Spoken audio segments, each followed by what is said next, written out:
Presiden Joko Widodo untuk pertama kali di periode kedua pemerintahannya menggelar open house bagi warga. Masyarakat yang hadir tak hanya dari Jakarta saja, namun juga berasal dari sejumlah daerah. Warga yang antusias bahkan rela mengantri di sekitar istana berjam-jam lamanya. Ya, alhamdulillah di akhir periodenya Pak Jokowi kita bisa bersilaturahmi dengan Pak Jokowi. Mungkin ada harapan atau ucapan gitu?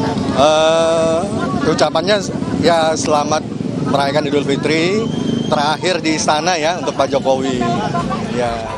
Acara open house ini terbuka untuk umum dan tanpa syarat.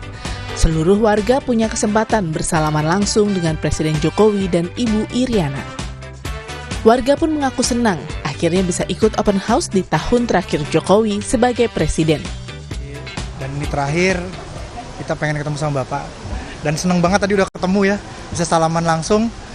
Tadi kita ngucapin sehat selalu Bapak, tetap semangat, terima kasih katanya.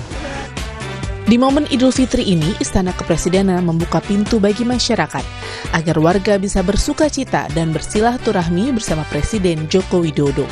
Tim Liputan Kompas TV Jakarta.